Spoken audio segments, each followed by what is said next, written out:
한국전력도 조정 많이 받았거든요. 한 10년 동안 계속 내려갔는데 24년 10월 달부터 산업부에서 기업들에게 전기가 9.7% 정도 인상이 됐어요. 그리고 바로 그냥 실적이 올해부터 이제 개선되면서 바뀌었거든요. 원전에 대한 수주도 받고 전기세의 인상으로 실적도 좋아지고, 그리고 주가는 바닥이고, 거기에다가 올해부터는 배당금을 증가시켜 준다고 했어요. 그래서 주주환원을 좀 더 생각해 주는 공기업이다. 외국인 기관들이 계속 꾸준히 사 나갑니다. 외국인 기관들이 이제 쌍끌이 매수라고 하죠. 개인들 물량을 다 받아서 끝까지 올려주고 있더라고요. 장기적으로 관심을 가지셔도 된다.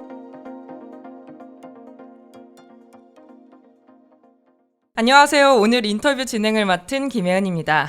오늘은 신의 한수님과 함께 2025년 주식시장 전망과 투자 전략에 대해 깊이 있는 이야기 나눠보도록 하겠습니다. 안녕하세요. 네, 안녕하세요.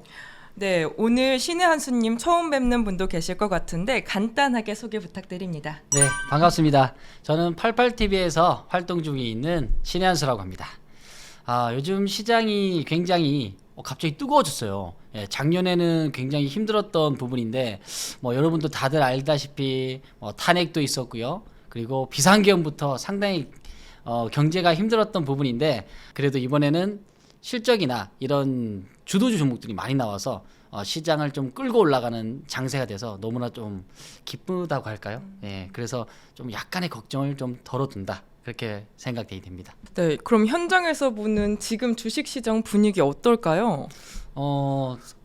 사실상 우리가 제일 걱정인 게 트럼프가 당선되었을 네. 때거든요. 왜냐하면 트럼프는 알 수가 없는 사람이에요. 어떻게 이쪽으로 튈지 저쪽으로 튈지 모른다고. 그래서 트럼프 1기 때 2017년이죠. 17년부터 시작해서 17년, 18년, 19년 트럼프 1기 때 이 관세 때문에 상당히 힘들었어요. 관세 전쟁. 그래서 이 4월 달에 이 관세도 상당히 또 전 세계적으로 많이 또 힘들게 했던 부분이죠. 그래서 우리나라 시장도 관세 부분이 이제 많이 노출됐지만 유예를 하는 바람에 90일 동안 유예를 한다는 바람에 우리나라 실적에 있는 종목들이 많이 올라갔습니다. 근데 트럼프 관세 관련 이슈가 지금 살짝 정리되는 분위기잖아요.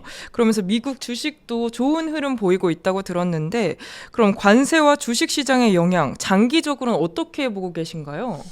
자, 이제 제일 중요한 거는 트럼프가 90일 이후에 아까 얘기했다시피 유예를 했을 때 이제 그 다음에 스탠드가 나오겠죠. 네. 스탠스가 이제 나왔던 부분인데, 우리나라는 모든 기업들이 이제 수출하고 연결되어 있어요. 그래서 수출하는 나라이기 때문에 아무래도 관세에 굉장히 취약합니다. 그러니까 미국 시장이 트럼프로 한마디 했을 때 우리나라가 굉장히 주가가 빠지는 영향을 보이거든요. 그래서 4월달 이후로 이제 트럼프가 이제 리스크의 관세에서 좀 벗어났다면, 그래서 요즘에 반등이 좀 세게 나왔어요.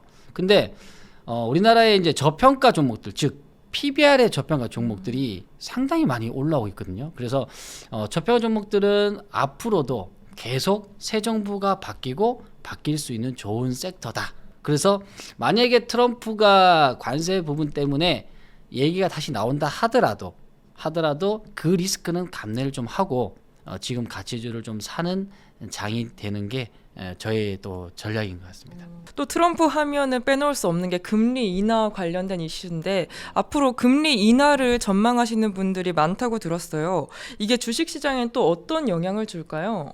금리 인하 참 중요하죠.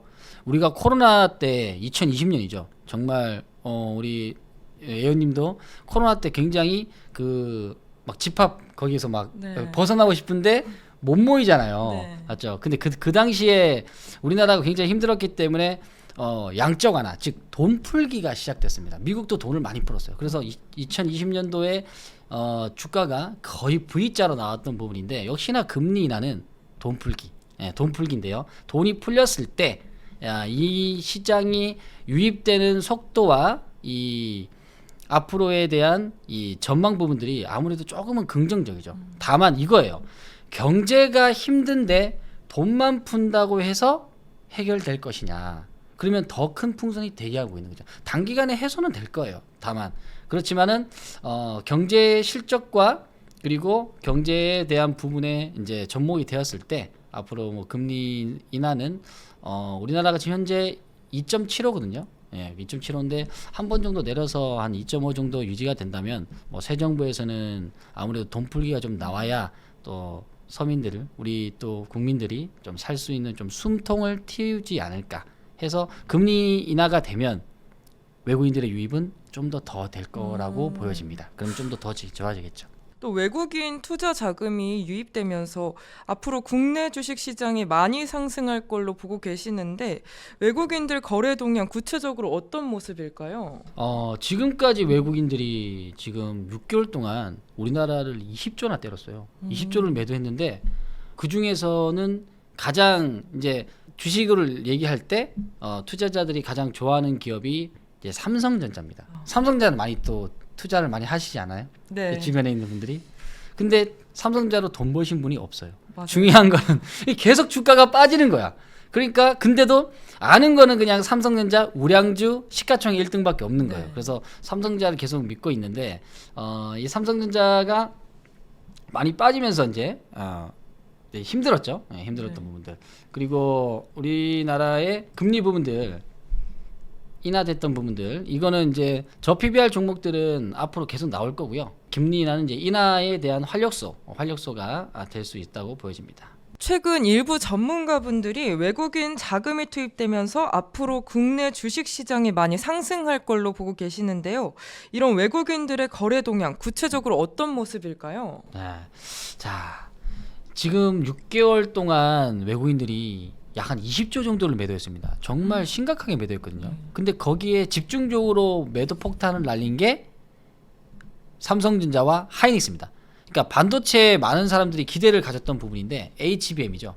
HBM에 기대를 가졌는데 하이닉스한테 상당히 뒤처졌어요. 그래서 삼성전자가 지금 엄청난 폭락을 겪고 있고 많은 투자자들이 고통을 겪고 있는데 또 삼성전자는 사람들이 믿고 있기 때문에 손절을 안 해. 그렇죠. 그냥 끝까지 장기 투자한대. 네. 뭐 장기 투자 좋지만 아프면서까지 장기 투자한다는 게 쉬운 게 아니거든요. 네. 예, 그래서 아직까지 이제 외국인들이 지난주부터는 조금씩 매수를 했지만 원활히 많이 증가하진 않았습니다. 네. 그래서 뭐 앞으로 뭐 트럼프의 관세 이야기는 또 분명히 얘기가 나올 거고요. 그리고 또 우리나라의 또 지정학적 리스크는 또 외국인이 싫어하기 때문에 매수와 매도는 항상 왔다 갔다 할 수 있다. 그러면 우리가 외국인들의 매수는 20조 매도한 자리에서 언제쯤 들어올 수 있느냐 약간 예측을 한다면 이분들도 외국인들도 우리나라의 정권 교체를 볼 거란 말이죠. 왜냐하면 정권 교체가 되면 조금씩 돈을 풀면서 경기에 부양을 해야 돼요.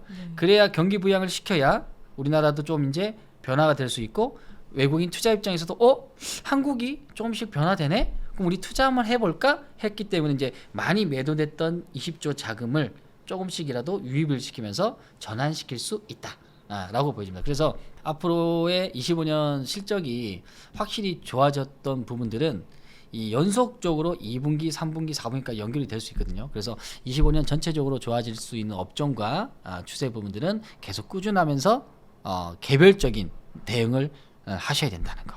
요걸 말씀드리고 싶습니다. 그럼 외국인들에 관련된 게 이런 매수세가 일시적인 흐름일까요? 아니면 그냥 잠시 구조적인 변화에 그칠 수 있을까요? 구조적으로 근데 외국인도 사실상 우리가 한번 들여다봤으면 좋겠어요. 네. 좀 우리나라에 투자할 때 얘기 좀 하고 했으면 좋겠는데 근데 그들은 사실상 아까 얘기했다시피 이제 20조 정도 매도를 했다고 했잖아요. 네. 근데 지난주부터는 좀 삽니다. 매수를 좀 하면서 한국전력이라든지 또 주가가 바닥을 많이 쳤던 종목들이 이제 올라오게 되는데 요번에 이제 조선과 방산주들 외국인들이 많이 좀 샀거든요. 근데 외국인들이 왜 샀냐면은 우리나라의 조선주들이 수주를 많이 받아놨어요. 수주 많이 받아놓고 그리고 트럼프가 우리나라의 또 조선의 협력 국가라고 하니까 더 테마가 타는 거야. 네. 테마가 타면서 수급이 많이 들어오는 거죠. 거기에 수주 받았던 내용들은 27년까지 받아놨습니다. 그래서 수주들 많이 받고 해서 요즘에 상승 부분들이 좀 많이 나왔죠. 또 저희가 6월에 조기 대선이 진짜 얼마 남지 않았잖아요. 지금 촬영 시점에서 정말 얼마 남지 않은 시점인데 이 대선과 주식시장 어떤 관계가 있다고 볼 수 있을까요? 제가 2017년들에 탄핵을 처음으로 경험했습니다. 네, 그 당시는 이제 박근혜 대통령이 탄핵됐죠. 네. 전부 다 광화문에 촛불 두고 나가고 막 이렇게 굉장히 시끄러웠어요. 지금보다 더 시끄러웠던 것 같아. 예. 근데 재밌는 게 있습니다. 우리나라의 가장 큰 리스크는 사실상 대장이 없는 빈자리거든요. 예. 왜냐하면 정치적 부분들이 정리가 안 되고 정부의 또 기업도 지원도 못 하고 있으니까 기업도 성장 못해. 외신에서 보는 우리나라는 상당히 불안한 국가가 되는 거죠.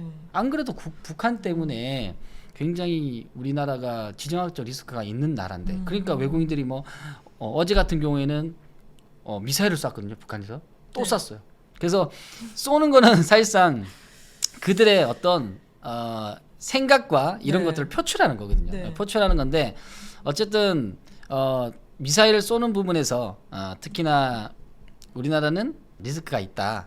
대신에 1년 동안 정권이 바뀌고 주가가 상승했다는 게 중요한 겁니다.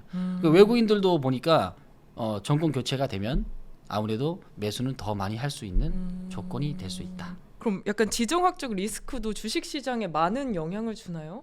그렇죠. 아무래도 지금 전쟁하는 곳이 러시아하고 우크라이나하고 전쟁하죠. 그게 3년을 하고 있어요.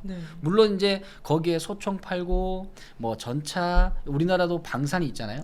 방산이 굉장히 수익이 많이 냈던 것. 하나 에어로스페이스 같은 경우에는 실적이 어마어마하게 올라갑니다.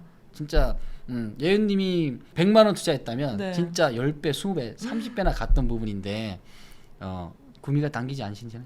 너무 당기죠. 그래서 요즘에 또 주식 붐이 또 일어나는 것 같은 분위기인데요. 그래서 방산도 실적이 좋아졌던 부분입니다. 근데 그럼 대선 시작 전에 이제 투자를 시작하는 게 좋을까요? 아니면 대선 후에 약간 흐름을 보고 투자를 하는 게 좋을까요? 오히려 지금이 좋죠. 오히려 지금이 좋죠. 왜냐하면 지금부터 외국인들은 매수가 진행되고 계속 유입이 되고 있다는 거죠. 그리고 난 다음에 이제 뭐 정권 교체하고 이제 제일 중요한 우리가 보는 주식인들이 보는 거는 이 상법 개정입니다. 상법 개정. 이제 그게 이제 정확히 실행이 되면 주주하는 정책이 됩니다. 그러면 자사주에 대한 매입이나 자사주 소각이나 또 배당에 대한 성향이 바뀌어요. 그래서 이 부분이 이제 반영이 될 때 분명히 외국인들은 더 많이 사고 저PBR 종목들은 반영이 될 거라고 보여집니다. 그럼 이제 한수님이 보시기에 2025년 이제 남은 시기에 앞으로 주식시장 어떻게 전망하고 계신가요? 24년 12월에 진짜 비상계엄 탄핵 힘든데요. 충분한 가능성은 있다고 보여지고요. 회복 부분들에 대한 것들. 참 정치의 발언은 하기 쉽지 않습니다. 조심스러운 부분인데요. 근데 금투세를 폐지했던 부분들 이건 참으로 잘했다고 보여져요. 많은 개인 투자자들에게 이 부자가 될 수 있는 사다리를 걷어찬다는 말을 많이 하거든요. 근데 금투세 폐지와 이번에 상법 개정 그리고 이제 분리 과세까지 있는데 거기까지만 된다면은 이 밸류에이션에 대한 부분은 충분하게 만들 수 있다. 근데 여러분들이 봐야 될 것은 실적이에요. 실적에 대한 부분과 과거의 지표 이런 것들을 계속 보면서 가야 된다. 그럼 어떤 지표를 보는 게 좋을까요? 아무래도 이제 차트도 공부를 하셔야 돼요. 왜냐하면 차트에는 모든 것이 좀 담겨 있습니다. 잠깐 차트를 한번 본다면 요즘 아까 얘기했던 하나 에어로스페이스 차트가 멋지지 않나요? 네. 여기서 사야 돼요, 진짜. 사고 싶죠? 지금 사도 될까요? 지금은 사면 떨어져도 참을 수 있나요? 아니요. 이게 가장 많이 질문을 많이 하는 거예요. 네. 뭐냐면 지금 주가가 올라가는 걸 보면 나도 사고 싶어. 네, 맞아요. 근데 얼만큼 사야 될지도 모르고 맞아요. 사도 주가가 빠졌을 때 이때 견딜 수 있는 사람은 거의 맞아요. 없다. 맞아요. 그럼 빠지면 한수님 또 어떻게 할까요? 맞아요. 올라면 더 살까요? 이게 그러니까요. 매일 하는 이제 뭐 요즘 말하는 이제 주린이라고 하던데 네. 뭐 어떤 종목이 되었던 공부는 하셔야 되고 오늘 얘기하고 싶은 건 뭐냐면 상승하는 이 초입 구간들에서 이 장기 편선 우상향 나오는 이 초입권에서는 여러분들이 분명히 재무제표와 거래량 이 거래량 보면은 이 거래량이란 자체는 거래량이 조금씩 있다가 이거 한 번에 늘어나는 시국이 있습니다. 네. 이 늘어나는 시국과 주가의 상승하는 시기가 일치가 될 때가 있어요. 이 일치가 됐다는 것은 뭐 방금 얘기하는 뭐 외국인의 매수나 기관들의 매수가 누군가는 강력하게 들어왔다는 거예요. 그러면 누군가는 돈을 썼다는 것은 이유가 있겠죠. 네. 투자하는데 아무 이유 없는 상승은 없어요. 그래서 이유가 있을 때 이런 걸 빨리 캐치하고 분석을 해야 됩니다. 왜 주가가 상승했는지, 실적 때문에 그랬는지, 아니면 미래 먹거리가 괜찮은지 이런 것들을 계속 분석하고 추적 관찰해 나가야 된다. 그러면 이제 살 수 있는 거죠. 추적 관찰은 그럼 어떻게 하세요, 한수님은? 추적 관찰은 질문지도 있지만 외국인들 매수, 네. 기관들 매수, 아. 그리고 올해 25년도 1분기가 전년 대비 네. 좋아졌느냐, 아. 아니면 낮아졌느냐. 만약에 낮아졌다면 어떤 이유로 낮아졌지? 만약에 늘어났다면 지난번보다, 만약에 볼펜을 만드는 회사라면 볼펜을 평균적으로 하나를 만드는 회사인데 이번에는 수주를 많이 받아서 2개, 3개, 4개를 만든다면 앞으로 실적의 2분기, 3분기, 4분기는 좋아질 수 있다. 그러면 주가가 낮아 있을 때 주가가 빠진다고 해서 주린이분들은 두려워하거든요. 그쵸. 두려울 필요가 없다는 거예요. 왜? 볼펜 잘 만들고 있잖아. 네. 한화 에어로스페이스는 방산 잘하고 있죠. 네. 잘하고 있으면 그냥 믿고 가는 거예요. 그래서 경험이 있으면 이제 믿을 수가 있고 이제 추세 따라 갈 수 있다는 거죠. 그럼 한수님이 생각하는 요즘 투자자들이 가장 경계해야 할 착각 같은 게 있다면 약간 이런 실수는 좀 주의하면 주의된다. 좋겠다. 네. 네.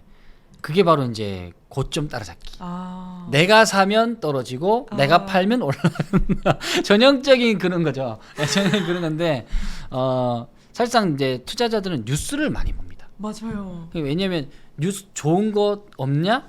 이제 투자를 할 때 좋은 뉴스를 없는가 찾는다는 거죠. 네. 근데 사실상 좋은 뉴스는 나한테까지 온다면은 상당히 주가가 많이 올라간 네. 상황이 많은 거죠. 코인도 그럴 거고, 뭐 종목도 다 마찬가지일 거예요. 그러니까 삼성전자도 인기가 많고, 뭐 엔비디아에 HBM 납품한다 하니까 전부 다 삼성전자에 납품을 한다고 이제 들어갔던 부분이에요. 그러니까 이제 삼성전자가 지난번에 조정을 엄청 많이 받은 거예요. 지금 1년치 지금 조정인데, 근데 삼성전자는 지금까지 계속 성장해온 나라인데 울죠. 네. 울고 싶어요. 8층이 8층이에요. 8층이면 진짜 뛰어내렸네요, 그냥. 네. 예. 뭐 지금부터 뭐 손절할 수도 없는 상황이고. 그렇죠. 근데 이제 1분기 실적은 조금씩은 개선되고 있는 부분이거든요. 아. 예, 개선되니까 뭐 이제는 조금 좀 참아야 되지 않겠는가. 대신에 이런 데 따라가지 마라. 예. 항상 주가는 이제 막 시작하는 이 저점을 높이는 구간들, 이 저점을 높이는 구간들에서 여러분이 초입 구간을 좀 노립시오. 그래서 저는 중반부 올라갈 때는 절대 투자는 안 합니다. 안 따라가고 네. 초입 구간에 시작할 때 아까도 얘기했다시피 뭐 거래량이 는다든지 재무가 바뀔 때 빨리 찾아봐서 이 네. 정도는 충분하게 투자할 수 있다라고 한다면 그때부터 이제 움직이게 되는 거죠. 그럼 한수님은 만약 종목 같은 거 선택하실 때 뉴스 이슈 같은 거는 어느 정도 생각하고 선정하세요? 이슈는 이제 가장 빠른 게 차트부터 움직여요. 왜냐하면 가장 많이 반영되는 게 이제 차트의 거래량이거든요. 네. 예, 거래량이 늘어났을 때는 거래량과 함께 같이 뉴스가 같이 움직입니다. 네. 그러면 뉴스가 나올 때는 거래량에서 벌써 계속 매수매도 계속 나오는 거죠. 네. 예, 그럴 때 이제 빨리 체크해야 해서 남들보다 좀 더 한 발 더 먼저 선침하는 것을 우선수하겠죠. 이슈가 이미 나왔을 때는 늦은 건가요? 이슈가 늦었으면 그 대신에 이슈가 나와도 주가가 급등하는 이슈가 있고 급등하지 않은 뉴스가 있어요. 네. 근데 급등하지 않은 뉴스는 저에게도 기회가 있는 거죠. 그렇죠. 근데 이제 급등하고 20% 30% 올라가는데 네. 거기서 뒤늦게 따라가면 똑같은 아. 이제 고점이 매수가 된다. 그것만 피하시면 될 것 같아요. 오히려 그래서 저는 초보분들에게 뉴스 보지 마라 그래요. 그래요? 왜냐하면 현혹당하니까. 그렇죠. 우리 인간의 본성은 좋은 뉴스를 보면 자꾸 사고 싶어요. 네. 그러니까 손이 간질간질해. 맞아요. 그러니까 손을 또 묶을 수도 없어. 손도 묶을 수도 없으니까 그럼 또 사고 싶으면 어떻게 또 사야 되는데 네. 그래서 뉴스를 안 보는 게 오히려 어. 눈과 귀를 막아라. 그리고 오히려 본질 가치를 보고 투자를 해라. 그렇게 얘기하고 있습니다. 많은 분들이 기술적 분석하고 기본적 분석 이 두 가지 사이에서 고민을 많이 하시는데 실제 투자에서는 어떻게 균형을 잡아야 할까요? 그렇죠. 어떤 분들은 차트를 보면 뭐 차티스트다, 차트만 보고 어떻게 투자하냐 이런 말씀하는데 사실상 차트는 주식 투자를 할 때 도구입니다. 도구. 우리가 농사를 지을 때 홈이라든지 곡괭이라든지 쓰잖아요. 그 땅을 쉽게 팔기 위해서. 그러니까 차트도 마찬가지예요. 차트는 모든 사람들의 이 흔적이 남습니다. 뭐 거래량, 뭐 차트 우상향 이런 것들. 그래서 차트에서 나오는 것들을 우리는 활용을 한다. 그리고 재무에서 나오는 것들은 어떻게 해요? 차트는 타이밍을 보기 위해서 보는 거고요. 네. 그리고 주가의 위치, 지금 주가가 싸냐 아니면 비싸냐 이거를 보기 위해서 차트를 보는 거지, 모든 게 차트에 대한 것들을 뭐 마법처럼 그러진 않습니다. 그래서 차트가 움직이는 것은 분명하게 재무, 즉 실적에 반영해서 움직이는 종목들은 차트를 같이 함께 겸해서 쓰라는 거죠. 안 쓸 이유가 없다는 거죠.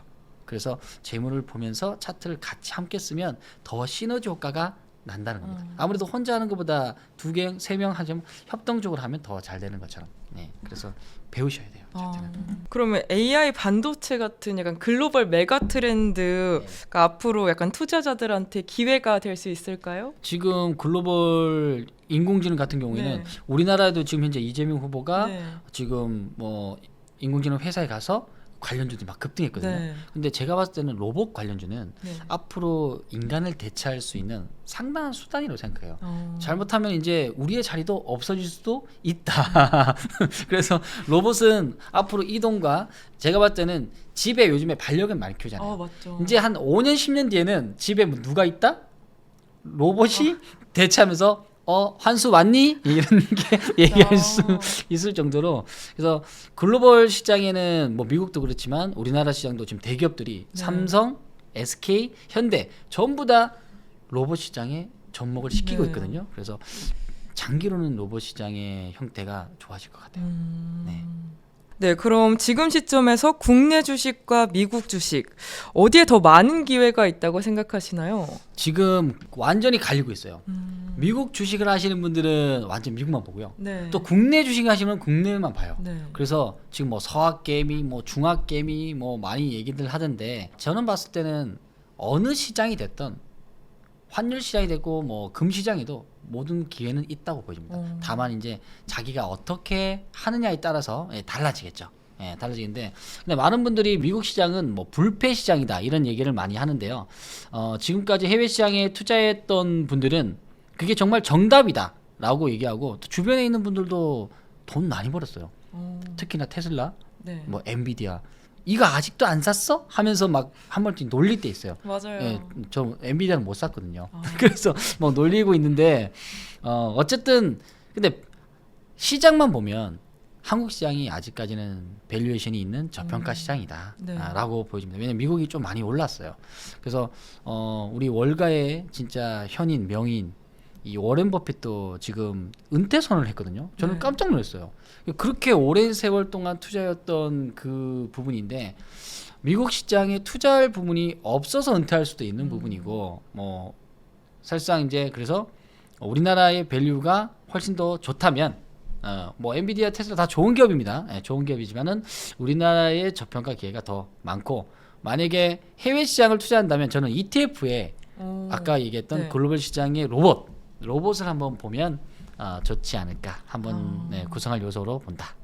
그럼 최근 국내 주식 시장에서 가장 나타나는 큰 특징이 있다면 뭐가 있을까요? 큰 특징은 약간의 외국인 기관들에 대한 수급, 그리고 여러분들은 국민연금의 현황들을 좀 잘 보셔야 돼요. 예, 국민연금이 우리나라에 그래도 1등, 예, 돈을 제일 많이 갖고 있는 네. 대장이거든요.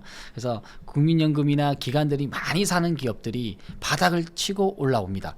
그리고 난 다음에 외국인들이 좀 사주고 있는 부분인데, 그래서 지난주부터 매수가 됐고요. 뭐 관세 리스크는 분명히 우리나라는 있을 수밖에 없습니다. 근데 그 관세 때문에 무서워서 지금에 대한 저평가 종목들, 실적 종목들을 사지 않는다면은, 그게 두려워서 투자 못하면은 뭐 계속 못하는 거죠. 그러면 계속 단기 투자만 할 수밖에 없는 부분인데, 물론 지금도 뭐 단기 투자자가 뭐 잘못했다는 게 아니라 내가 할 수 있는 큰 투자 부분이 되었을 때, 그리고 기회가 왔을 때는 지금은 좀 더 사야 되지 않겠는가라는 생각입니다. 그럼 앞으로 주식 시장을 주도할 섹터를 꼽자면 어디라고 생각하세요? 지금 우리나라가 그래도 트럼프 영향도 받고요. 27년까지의 선박 수주를 많이 받았습니다. 네. 그래서 선박 수주를 많이 받아가지고 조선주들은 아직까지 영향이 좀 많이 있다고 보여지고요. 가장 실적의 히트가 되는 부분은 25년도, 26년도 여기가 연간 실적이 굉장히 잘 나올 거예요. 그리고 이제 LNG선 같은 고부가가치에 대한 선들이 이제 수주를 많이 받았거든요. 그래서 현대중공업도 많이 받고 뭐 삼성중공업, 하나오션 뭐 다 지금은 분위기가 좋다. 다만 이제 관세 부분 얘기 나올 때나 또는 이제 주가가 단기간에 급등했을 때 너무 많은 비중을 늘리게 되면 아까도 얘기했다시피 그 좋은 뉴스가 나왔을 때 네. 따라가면 어떻게 된다? 물린다. 물린다 표현이 돼요? 물리고 속이 상하죠. 속이 상하고 이제 아프죠. 아픈 부분들 그런 것들을 이제 참아낼 수 있는 만큼만 사시면은 괜찮을 것 같고요. 그리고 재생에너지 쪽도 좋아지고요. 그리고 건설 부분들도 요즘에는 조금씩 살아나고 있는 것 같아서 관심을 가지면 좋을 것 같습니다. 그리고 한류열풍 특히나 K-팝. 네. 예님이 더 잘 하시겠지만 요즘에 블랙핑크 장난 아니잖아요. 그쵸. 네. 아이돌 중에 누가 제일 좋아하십니까? 저요? 네. 저는 BTS 아니에요? BTS 말고 저는 네. 요즘에 라이즈라고 아세요? 라이즈요? 라이즈 아세요? 아, 큰일 났네. 모르네. SM에서 나온 SM이요? 네. 저 상장 주식 회사의 아이돌을 알아야 되는데. 우리는 소녀시대 시절이라 너무 오래됐나? 네. 아무튼 그 YG에서 나오는 블랙핑크가 네. 지금 월드 투어가 25년도 다 잡혔거든요. 7월부터 네. 그 고향에서부터 시작해서 라스베가스까지, 런던까지 다 잡혔기 때문에 이번 25년도 YG 엔터테인먼트는 실적이 매우 좋아질 수 있다. 오늘 급등했습니다. 오늘도 급등했던 부분이니까 K-팝은 절대 무시하지 마라. 네. 그럼 정치적 이슈나 경제적 이슈가 그런 주가에 영향을 많이 주나요? 약간 연예계 이슈도 굉장히 많잖아요. 그런 것도 주가에 영향을 많이 줄까요? 많이 주죠. 왜냐면 휘청휘청. 왜냐면 아이돌이 사실상 BTS가 네. 하이브 굉장히 주가가 많이 올라갔잖아요. 네. 그러니까 BTS 한 그 그룹 단체가 해외에 가서 공연을 할 때 그 열광적인 그걸 보면 진짜 한국인으로서 네. 가슴이 뜨거워져요. 네. 저분들 때문에 이 아이돌, 이 인간 문화재거든요. 네. 저분들 때문에 한국의 어떤 문화를 알리고 또 어떤 음식에 대한 요즘에 뭐 K 푸드, K 뭐 그쵸. 뷰티 엄청 인기가 많잖아요. 그래서 아이돌은 한국을 대표하는 대통령이다. 문화 대통령이다. 이렇게 표현하고 싶습니다. 그럼 한수님이 생각하시는 약간 지금 투자 매력도가 있는 종목 중에 네. 그럼 엔터 사업이 무조건 하나 포함되는 건가요? 네. 포함됐죠. 그럼 세 가지 중에 하나는 엔터고 나머지 두 개는 뭘까요? 오늘 종목 노출 다 되네요. 엔터는 요 근래 들어서 저도 이제 추천주로 좀 나갔던 네. 종목들이고요. YG는 엔터테인먼트는 우리가 월 초부터 나갔어요. 그래서 주가가 좀 많이 상승했고 이번 1분기가 베이비몬스터라고 혹시 아시나요? 알죠. 저는 잘 몰랐는데 근데 YG의 특성상 옛날에 21이라는 네. 친구들이 있어요. 그 21이라는 친구들이 약간 힙합스럽고 네. 좀 파워풀하는 이런 아이돌이거든요. 그들이 이제 활동을 안 하니까 요즘에 베이비몬스터가 그 노래가 이제 계속 흘러나오더라고. 그 친구들이 베이비몬스터인지 몰랐어. 노래가 잘 들었는데 근데 이 친구들이 베이비몬스터란 거예요. 와 그러면 YG 한테 좀 더 점수를 줘야 되겠다 했는데 또 블랙핑크까지 활동을 하니 또 좋은 부분인데 YG를 한번 엔터테인먼트 보시고 그 다음에는 기업 밸류에서는 여러분들은 이제 배당주가 내 계좌에 들어가 있으면 좀 더 계좌가 안정적으로 됩니다. 요즘에 은행 이자가 3, 4%밖에 많아도 4%밖에 안 되거든요.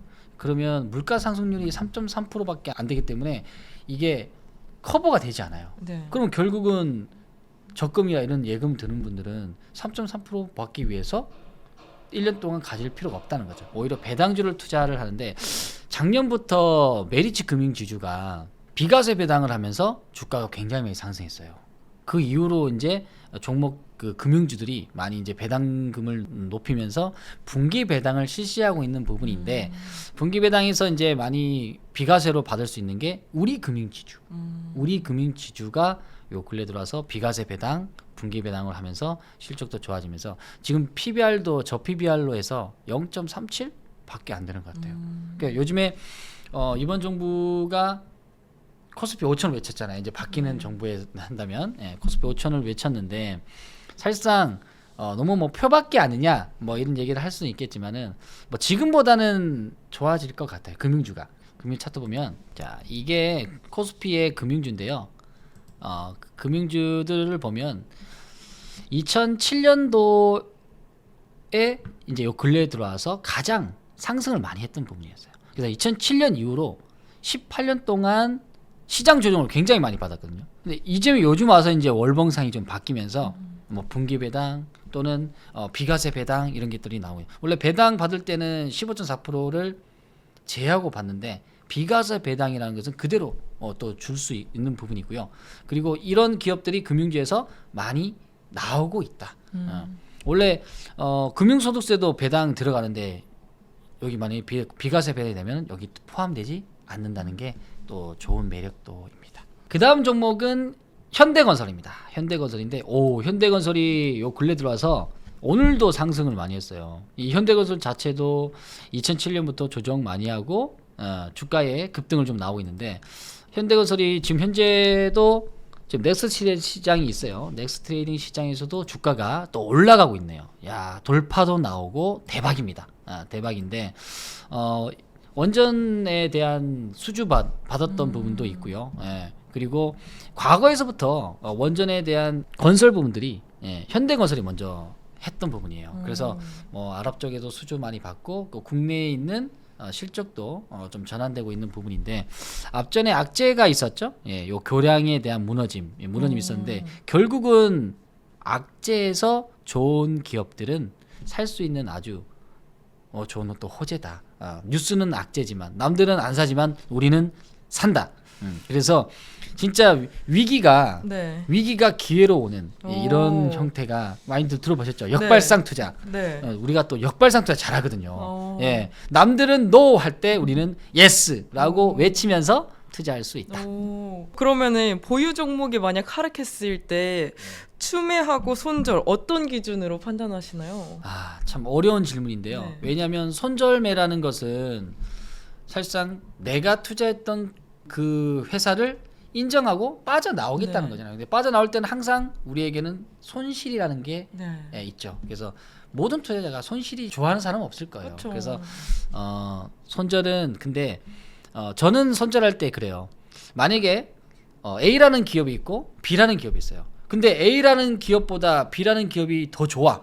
근데 똑같은 100만 원을 투자하는데 굳이 A보다 B가 좋은데 A라는 종목을 가지고 있을 필요가 없잖아요. 그래서 A를 비중을 빼서 B로 더 추가하는 이런 것들이 있는데 결국 뭐 손절이죠. 그래서 지금 현재 투자하는 기업보다 더 좋은 기업이 나왔을 때 그때 교체 매매를 하면서 이제 손절을 하게 됩니다. 저희 스타일이 그런 거예요.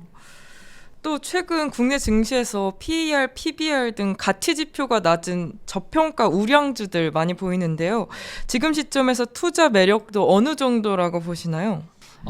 지금 어제 보니까 저 PBR 종목들을 전부 다 조건 검색해서 싹 다 한번 찾아봤어요. 그러니까 약 한 1000개의 종목이 PBR 1 미만입니다. 그래서 PBR이라는 것은 이제 그 기업 가치의 기본을 1이라고 보는 거예요. 그래서 1 미만으로 왔을 때는 회사의 가치가 좋아지는 거죠. 가치가. 그래서 뭐 PBR 1 미만에서는 뭐 0.5도 있고 0.3도 있고 0.78 뭐 엄청 많은데 PBR이 무조건 낮다고 해서 또 좋은 기업은 아닙니다.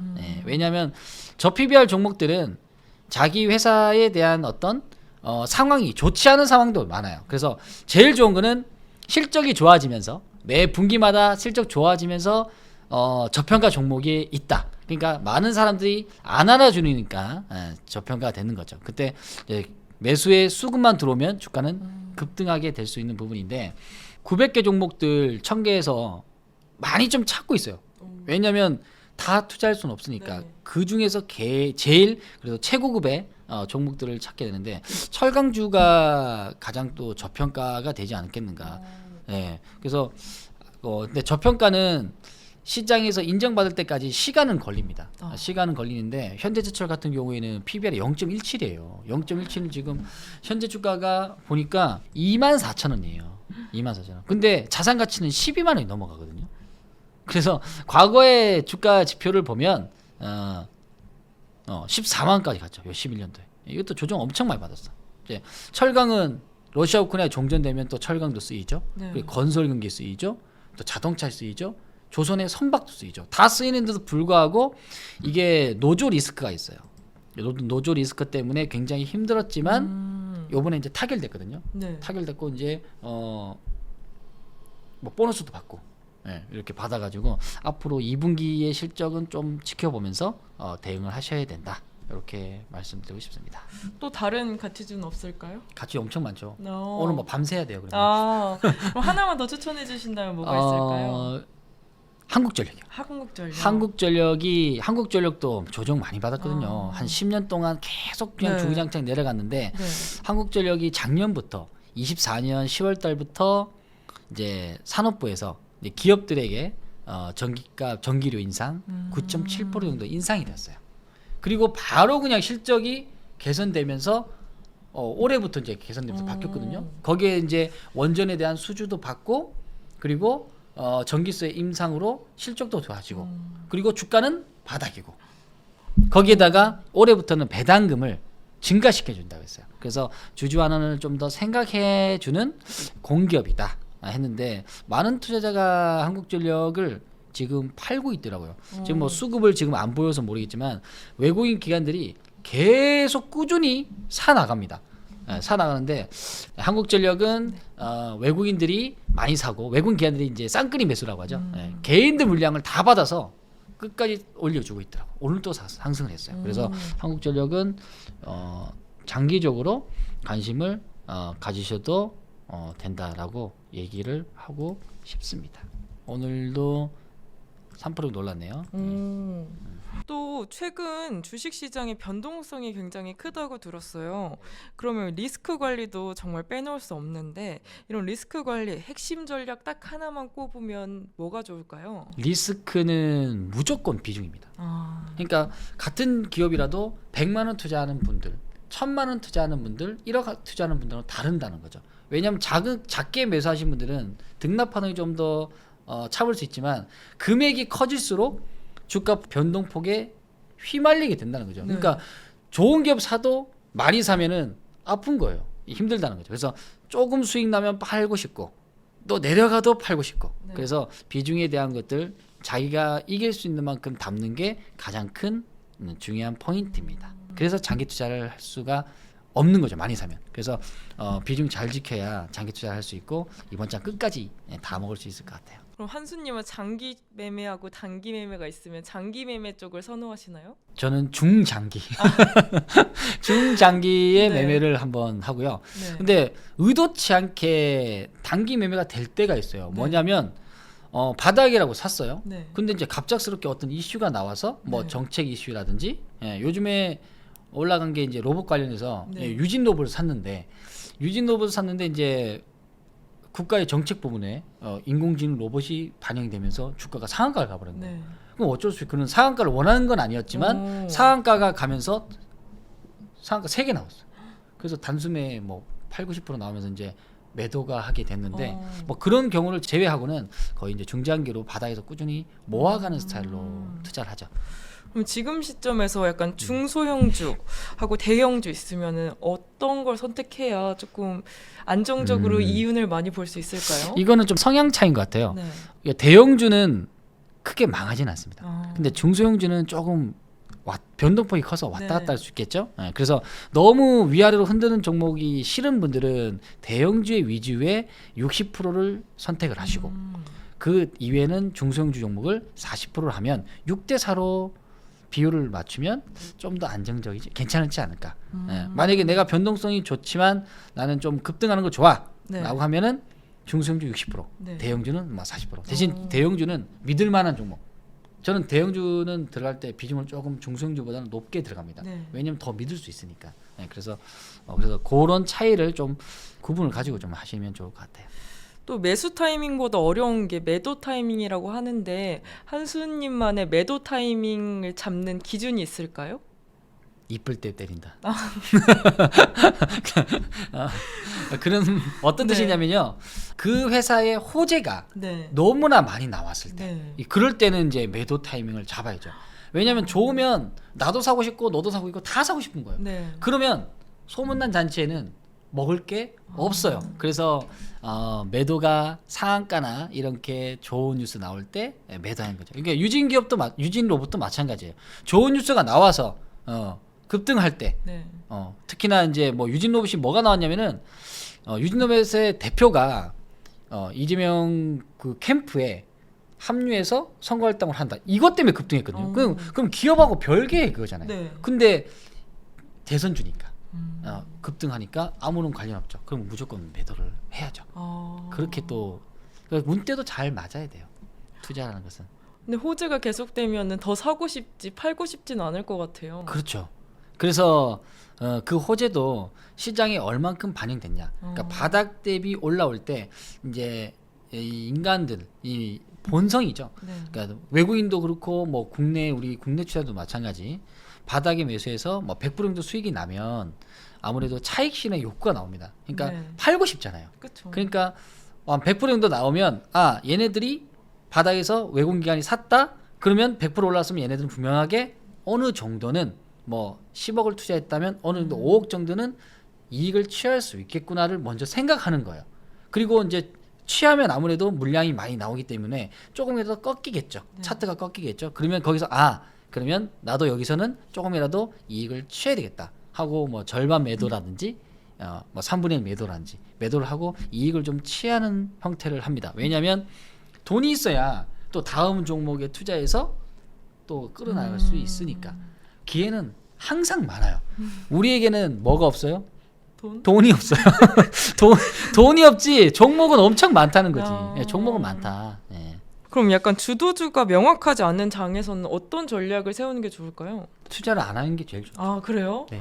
뭔가 그런 데에선 더 이윤을 많이 볼 수 있을 것 같은 느낌이 드는데 네. 어려울까요? 그러니까 주도주가 없다는 것은 네. 시장에 돈이 들어오지 않고 있다는 네. 거죠.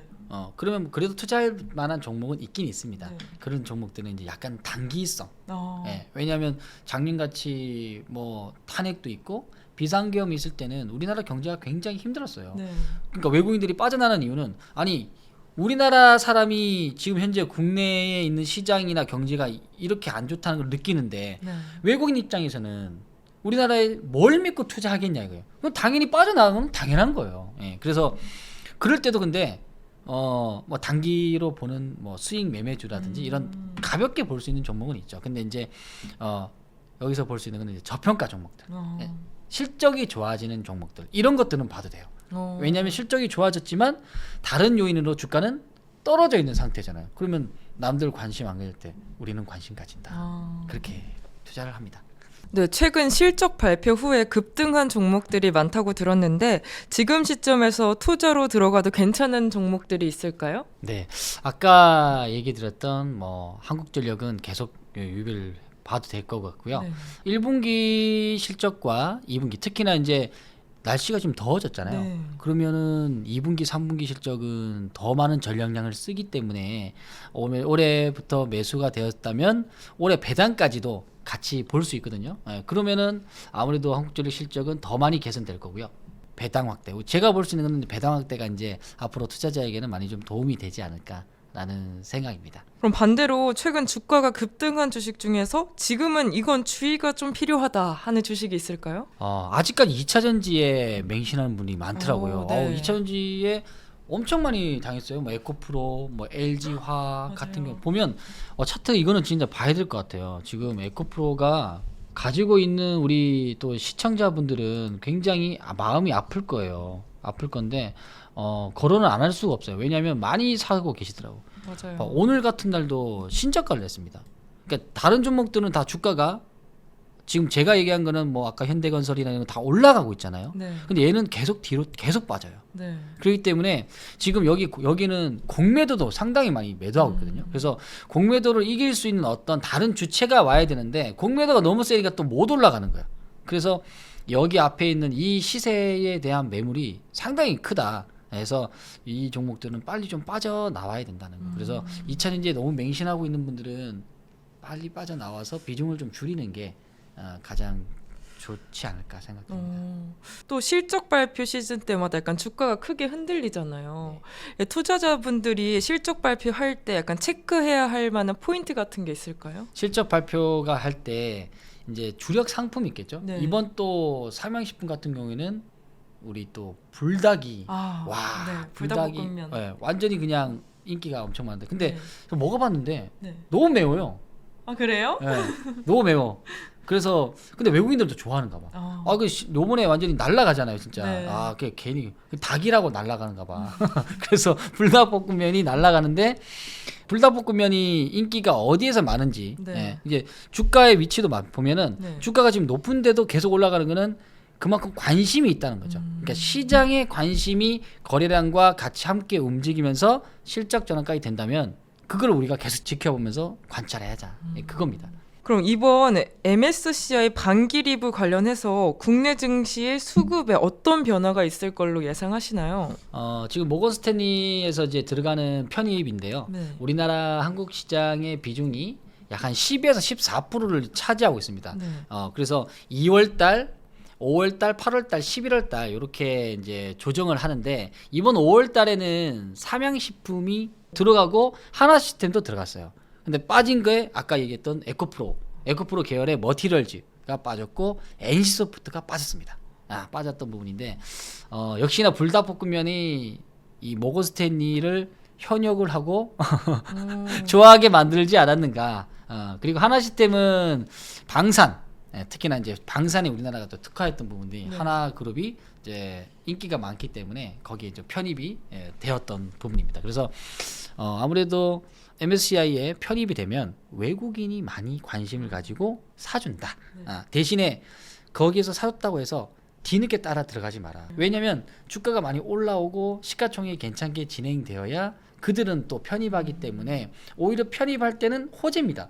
호재니까 주가 급등하겠죠. 네. 저는 그래서 MSCI에 편입을 한다 미리 그것 때문에 주가가 올라가면 네. 호재에 저는 조금이라도 이익을 취합니다. 오히려 매도를 취하다. 그거 보고 사면 늦다. 그러면 최근 전 세계가 주목하고 있는 기업들 있다고 있으면은 뭐가 있을까요? 아무래도 테슬라하고 엔비디아가 가장 주목을 많이 받죠. 그리고 이제 저는 사실상 중국 시장을 많이 좀 요즘에 많이 좀 보는데 중국 하면 왠지 뭔가 좀 거리감이 있잖아요. 그쵸. 아무래도 미국 보는 분들은 더 그럴 거예요. 근데 미국의 테슬라하고 중국의 BYD라고 있어요. 전기차 네. 가성비인데 2,800만 원이에요. 근데 뭐 못나지 않았어. 대신에 너 타봐 하면은 사고 나면 이제 뭐 너무 죽을 것 같아. 그렇긴 한데 일단 가성비로 승부를 합니다. 네. 테슬라와 비교했을 때 테슬라는 지금 전고점을 넘지 못하는데 네. BYD는 오늘 또 신고가예요. 중국 시장이 계속 올라가고 있다는 거죠. 네. 안타까운 거는 우리나라 현대기아차에 우리 한국인으로서 응원을 하는데 네. 현대기아차는 계속 내려가고 중국은 미국에서 관세를 하는데도 불구하고 주가가 계속 올라간다고 보니까 좀 약간 좀 그렇지만 인정할 건 인정하자. BYD가 요즘에는 좀 많이 올라가서 여러분도 관심을 좀 더 가져도 될 것 같습니다. 그럼 현재 시점에서 지나치게 약간 과소평가되어 있다고 생각하는 업종이나 테마가 있다면 뭐가 있을까요? 아까 얘기했던 이제 저평가를 네. 얘기하는 건가요? 저평가가 철강이겠죠. 예, 철강 부분들 그리고 이제 원전 부분들에서 얘기했던 뭐 두산 에너빌리티 같은 종목은 요즘에 급등을 많이 했어요. 지금 뭐 따라가라고 얘기하고 싶지는 않지만 네. 중요한 거는 추세를 따라간다면 우리가 관심을 가지고 보자.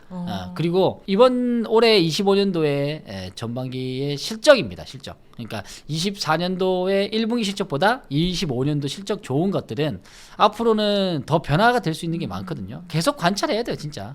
관심을 가져라. 그러니까 많은 개인 투자자분들이 매수해놓고 잊어버려요. 아, 그쵸. 그냥 그 기업은 가겠지. 네. 근데 뚜껑 딱 열었는데 오메 이거 뭐야? 이거 내려가 있네. 어떡하죠? 한수님 어떻게 해요? 왜 공부 안 하고 관리 못했나요? 하면 그냥 잊어버렸죠. 라는 얘기를 많이 하거든요. 네. 그래서 잊어버릴 종목은 없습니다. 항상 지켜보고 관심을 가져줘야 그또 복이 또 오더라고. 그럼 약간 이건 정말 과대평가됐다. 이거는 좀 그렇다 생각하시는 테마나 종목이 있다면 뭐가 있을까요? 아, 과대평가.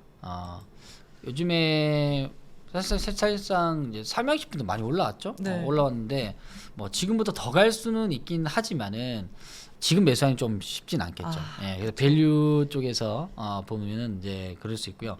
그 다음에 아까 얘기했던 이제 2차전지 네. 또는 LG 그룹들 많이 좋아하는데 LG 그룹이 유독 실익기 못 가요. 왜냐면 옛날에 휴대폰 보면은 삼성 휴대폰 갤럭시 또 LG 옛날에는 진짜 초콜릿 폰이라는 게 있어요. 아마 우리 시청자분도 초콜릿 폰 알 건데 근데 그거 알면 아재입니다. 아재. 그거 알면 아재예요. 아재. 그 당시에는 잘 나갔어요. 네. 근데 LG전자 그룹에서 가전을 빼고 휴대폰 사업부를 안 한다고 맞아요. 했습니다. 예, 그래서 참 그건 잘했어요. 왜냐하면 그걸 전부 다 모빌리티로 바꿨거든요. 이제 전장 사업으로 바꿨던 부분인데 LG 그룹이 근데 아직까지 올라가지 못합니다. 그래서 LG 그룹을 너무 짝사랑하지 말고 좀 안타까운 그룹이긴 하는데 이번 상법 개정이 되면서 좀 많이 개선이 되고 자사주도 좀 팍팍 좀 사달라고 얘기하고 싶어요. 예. 근데 이제 개인 투자자들이 또 아까 앞서 말씀하신 것처럼 오르는 종목을 이제 쫓아가다가 이제 고점에 물리기도 하는데 이런 실수를 반복하지 않기 위해서는 어떤 기준을 세우고 투자하는 게 좋을까요? 기준은 사실상 이거죠. 예. 투자할 때 많은 사람들이 돈을 많이 갖고 와요. 네. 많이 갖고 와서 시작을 하는데 결국 갖고 온 것만큼 돈을 벌지 못하고 다 잃습니다.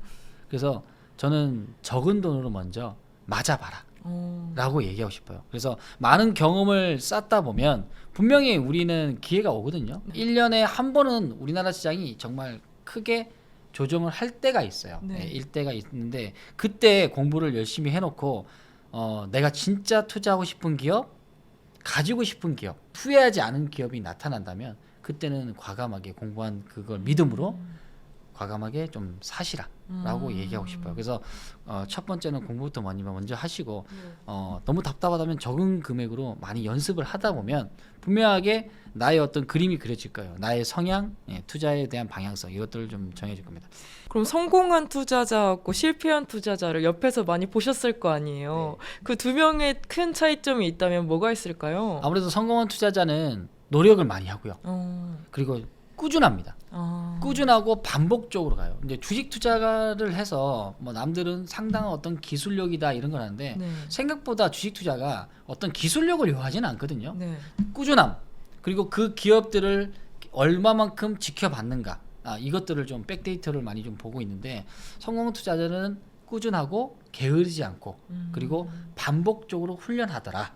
근데 뭐 실패한 투자자는 잦은 매매 잦은 매매를 하고요. 그리고 신용 매매. 그리고 노력을 안 합니다. 일단 노력을 안 해요. 왜 웃으시죠? 설마 손짓는. 네. 그거를 스스로 느껴야 된다는 거죠. 네. 스스로 느끼고 변화를 해야 이제 그 과정을 좀 이겨낼 수 있는데 근데 진짜 주식하고 안 맞는 분들이 있어요. 그래요? 아무리 교육을 해도 안 바뀌어. 고집이 세신 분들. 그러니까 이거는 이렇게 하고 여기서 사시고 이렇게 사시라 하고 하는데 안 사. 네. 그리고 주가가 올라가면 이제 살까요? 물어봐요. 아니 사라고 할 때 안 사고 올라가면 물어보는 분들이 있다고.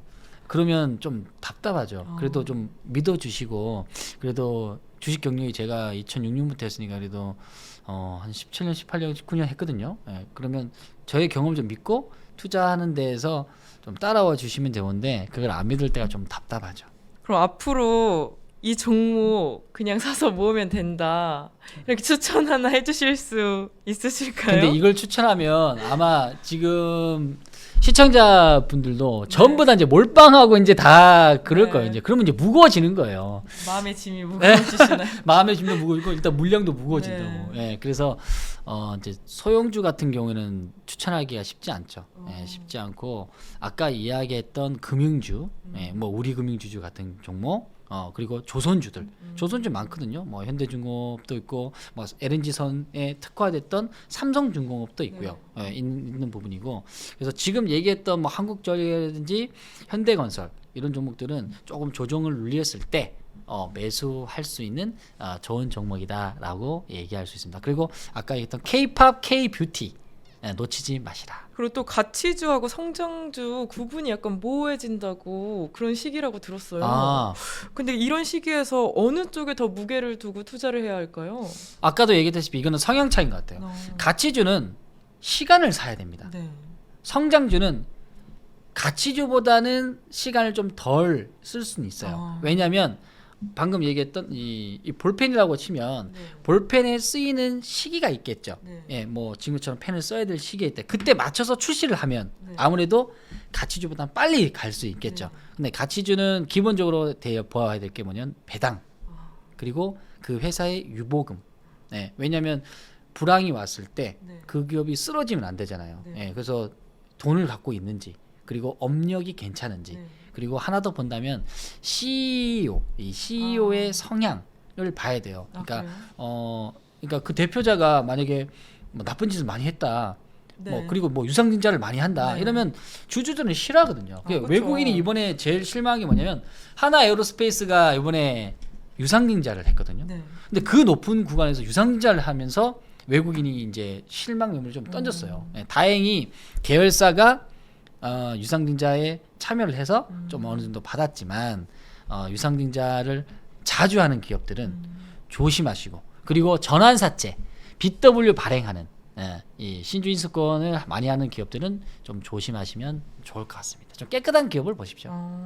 그럼 개인 투자자들이 종목을 고를 때 가장 흔히 하는 실수가 있다면 뭐가 있을까요? 아까 얘기했던 이제 뉴스 매매, 뉴스 매매. 뉴스 매매 늦게 따라가는 매매 이거를 자주 하더라고요. 요즘에 또 유튜브 보니까 네. 단기 매매를 엄청 잘하시는 분들이 많이 맞아요. 유튜브 엄청 많더라고요. 근데 그분들은 그분의 영역이야. 정말 이제 신의 경지에 있는 분들인데 네. 초보분들이 쉽게 못 따라거든요. 그러니까 모의 투자를 하서라도 처음부터 연습을 많이 하셔야 되고요. 그리고 이제 실수하면 많이 하는 게 비중 조절. 그리고 가장 많이 하는 거 만약 예은 그 앵커님이 오늘 만약 주가 10,000원에 샀어. 네. 내일 9,000원 됐어요. 네. 어떻게 하실 겁니까? 돈은 있어. 팔 것 같아요. 돈 있어 팔아요? 오늘 10,000원 샀어. 네. 그럼 내일 9,000원 됐어요. 그럼 1,000원 손실인데 팔아요? 돈은 있습니다. 뭐 고민 하시면 조금 해볼 것 같아요. 더 사지 않을까요? 그래요? 왜냐면 떨어졌으니까 또 사죠. 그 다음 날 또 빠져 8,000원으로. 아이고. 그럼 또 사요. 이게 물타기 들어봤나요? 들어봤어요. 그러니까 네. 평단가를 낮추는 네. 형태를 개인 투자자가 굉장히 많이 하더라. 네. 그래서 물타기를 많이 합니다. 물타기. 물타기 절대 하면 안 되는 행위인가요? 물타기는 자살행위다. 자살행위다라고 얘기합니다. 그래서 물타기보다는 오히려 내가 샀던 자리에서 뭐 잘못 투자할 수 있겠죠. 네. 그러면 깔끔히 인정하고 내가 잘못 샀구나. 일단 네. 빠져나오고 네. 그 다음에 또 새롭게 나온 섹터가 있겠죠. 업종들. 그 업종을 새롭게 다시 또 진입하는 부분을 하시면 좋을 것 같아요. 그래서 물타기를 많이 하면 비중은 엄청 커지고 네. 주가는 아까 같이 에코프로처럼 뒤로 간다는 거죠. 그러면 빠져나올 수가 없어요. 이게 진흙탕에 한번 빠지면은 잘 네. 빠져 못 나오는 것처럼 네. 계속 발이 빠진다는 거죠. 근데 추가 매수 하면은 더 많은 이익을 볼 수도 있지 않나요? 있죠. 그러니까 추가 매수는 네. 상향 패턴이 내가 산 자리에서 주가가 올라갔을 때 추가 매수를 하는 그게 이제 요즘에 말하는 불타기라고 하더라고요. 불타기인데 저는 그 말 듣고 깜짝 놀랐어요. 예. 불을 어떻게 또 타냐 또 불탈 정도로 그렇게 열정을 가지고 사야 되냐 하는데 정확한 명칭은 피라미딩입니다. 피라미딩 분할 매수를 해서 주가가 올라갔을 때 그 형태를 좀 더 추가해서 사시면 좋다. 일단 주가가 올라간다는 것은 내가 투자하고 나의 관점이 맞았다는 거예요. 맞으니까 오르니까 주가가 올라가는 거죠. 그래서 투자 관점이 정상적으로 잘 되었을 때는 주가의 오름세가 계속 된다. 약간 시장에서 흔히 보이는 묻지마 매수 이런 행위가 많다고 들었는데 그러니까 한수님이 그거에 대해서 살짝 경고나 조언을 해주신다면 어떨까요? 묻지마 매수는 그냥 카드로 친다면 네. 패를 안 보고 네. 그냥 베팅하는 거죠. 어... 이게 좋은 펜지 좋지 않은 펜지도 모르고 그냥 베팅하는 거예요. 네. 그게 묻지마 투자하고 똑같은 네. 거예요. 정말 돈을 그냥 피 같은 돈이잖아요. 네. 정말 열심히 땀 흘려서 번 돈을 그렇게 쉽게 날려버리면 그건 남주원 시키는 거죠. 예, 물론 이제 주식 투자에는 수업료가 필요하다 하지만 네. 그런 어이없는 수업료는 하지 않아야 되겠죠. 책이라도 조금씩 보고 또 우리 또 여기 경제 전문가님들 좋은 얘기 하시는 분들 채널에 또 많이 나오시던데 그분들 말 듣고도 투자를 해야죠. 공부 조금이라도 하셔야 됩니다. 오늘 이제 한수님과 함께 투자에 관한 확신과 방향 이야기 나눠봤는데요. 네, 귀한 인사이트 주신 한수님께 정말 감사의 말씀 드리고요. 예, 하시고 싶은 말씀 있으시면 한마디 부탁드립니다. 아, 네. 내일 토요일 날 우리 88TV 증권 방송에서 제가 온라인 방송을 합니다. 자막에 좀 나갈 건데요. 유튜브에 오시면 종목 진단이라든지 종목 추천 그리고 시황 그리고 차트를 같이 보면서 어떻게 방향성을 잡고 전략을 드릴 건지 제가 자세하게 얘기할 거니까요. 아마 녹화 방송이 될 것 같아요. 아마 이 시간에도 또 지난 시간에 올라갈 거니까 녹화 방송은 꼭 찾아서 꼭 보시고요. 여러분들 도움이 됐으면 좋겠습니다. 성공의 진심인 저희 구독자분들께 마지막으로 한 말씀 부탁드립니다. 누구나 다 초보 시절이 있어요. 네. 저도 옛날 초보 시절 때 투자하면서 많이 잃었거든요. 많이 잃어보면서 또 수익도 내보면서 많은 경험을 했었는데 중요한 거는 포기를 안 했다는 거. 그리고 남들이 보는 종목 이상한 종목 보지 않았다는 거. 네. 그게 그래도 지금 생각해 보면 사실상 상당히 많이 도움이 좀 됐던 것 같습니다. 그래도 가치를 받고 본질 가치를 시장이 안 좋을 때 본질 가치가 너무나 싼 주식들, 저평가 주식들 지금과 똑같아요. 네. 저평가 주식들을 계속 꾸준하게 모아서 진짜 주가가 분출할 때까지 끝까지 버틴 것 같아요. 거기서 나오는 이제 인내, 그리고 비중에 대한 조절 이런 것들을 많이 좀 배운 것 같아요. 제가 리먼 사태 때 정말 많이 힘들었거든요. 거의 전재산 투자하면서 결혼 자금까지 투자를 하면서 아이고. 손해를 마이너스 60%까지 갔었어요. 그걸 회복할 때 진짜 지금은 웃으면서 얘기할 수 네. 있지만 그때는 무서워서 계좌를 못 봤어요. 오늘 계좌 보면 마이너스 30, 내일 35, 내일 모레 45, 60%, 70%까지 가니까 두렵더라고요. 그렇지만 정말 중요한 거는 이제 좋은 기업들, 나를 지켜줄 수 있는 좋은 기업들이 결국은 이 자리까지 만들어준 것 같네요. 여러분이 만약에 돈이 없다면 종잣돈을 조금이라도 모으시고요. 종잣돈을 모을 때 여러분들은 진짜 다른 거 다 포기하고 오로지 시장에만 집중하고요. 기업에만 집중하십시오. 그러면 1년 안에는 또 한국 시장이 또 위아래로 또 바운딩을 많이 치거든요. 그때 쳤을 때 정말 내가 가지고 싶은 종목들, 아까도 얘기했지만 가지고 싶은 종목들을 좀 많이 비중을 좀 더 실어서 여러분들이 좀 가지면서 거기에서 이제 가치를 느끼고 수익까지 보는 여러분이 됐으면 좋겠습니다. 네, 저희가 준비한 이야기는 여기까지고요. 다음에 더 깊이 있는 이야기로 찾아뵙겠습니다. 감사합니다. 네, 고맙습니다.